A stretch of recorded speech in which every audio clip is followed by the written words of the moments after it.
Kisah orang kudus hari ini tanggal 11 April adalah Santo Stanislaus.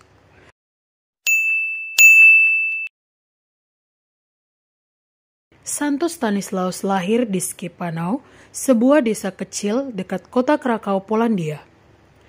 Ia adalah anak tunggal pasangan bangsawan Polandia yang saleh, Władysław dan Bożena. Kedua orang tuanya telah berdoa 30 tahun lamanya agar dikaruniai seorang anak. Ketika Stanislaus lahir, mereka mempersembahkan kepada Tuhan dengan penuh rasa syukur. Ia dididik di sekolah katedral di Gniezno, lalu melanjutkan ke Paris, Prancis. Setelah kedua orang tuanya meninggal, Stanislaus kembali ke Polandia dan memutuskan untuk menjadi seorang imam. Ia mendermakan semua harta warisannya kepada fakir miskin, lalu masuk biara. Beberapa waktu kemudian, ia ditabiskan menjadi imam oleh Uskup Krakau Lambertus II Sula. Tugas pertamanya sebagai seorang imam adalah menjadi pastor paroki di paroki Zembok. Pada tahun 1072, Uskup Lambertus tutup usia. Stanislaus kemudian terpilih sebagai Uskup Krakau yang baru dan ditabiskan pada tahun itu juga. Uskup Stanislaus sangat dicintai umatnya. Mereka terutama sekali menghargai caranya memberikan perhatian kepada kaum miskin, para janda, dan anak-anak yatim piatu. Seringkali ia sendiri turun tangan melayani mereka. Pada waktu itu, Bolesław II menjadi Raja Polandia. Ia seorang yang kejam dan tidak bermoral. Rakyat takut kepadanya dan juga muak dengan gaya hidupnya. Mula-mula, Uskup Stanislaus menasihatinya secara pribadi.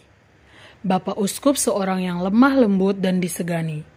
Tetapi, ia juga seorang yang jujur pula, dinyatakannya kepada raja segala perilakunya yang keliru.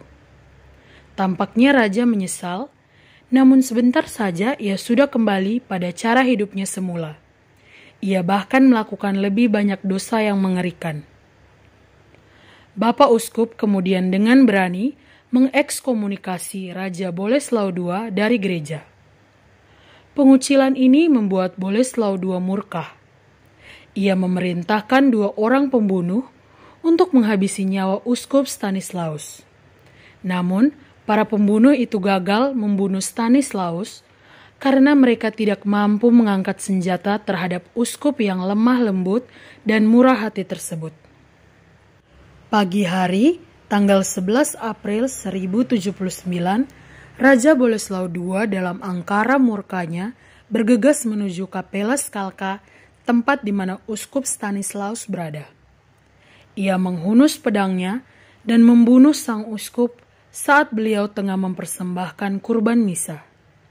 Jenazah uskup malang tersebut kemudian dicincang, lalu dijadikan makanan binatang buas.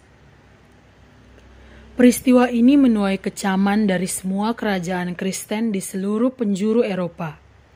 Dari Roma, Paus Gregorius VII mengutuk keras pembunuhan keji tersebut.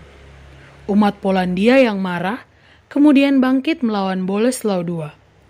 Mereka memburu Raja Lalim tersebut hingga ia melarikan diri ke Hungaria. Umat dan para bangsawan Polandia kemudian mengangkat Pangeran Władysław I Herman yang terkenal saleh sebagai Raja Polandia yang baru. Tuhan melakukan banyak mukjizat melalui Santo Stanislaus. Karena itu, umat Polandia menyebutnya sebagai martir. Ia dinyatakan kudus oleh Paus Innocentius keempat pada tahun 1253. 1 abad kemudian, tepatnya pada tahun 1170, peristiwa serupa terjadi di tanah Inggris. Uskup Thomas Becket mengekskomunikasikan Raja Henry II karena berupaya merampok gereja. Thomas kemudian dibunuh oleh Henry II di dalam katedral Canterbury ketika sedang mempersembahkan kurban misa.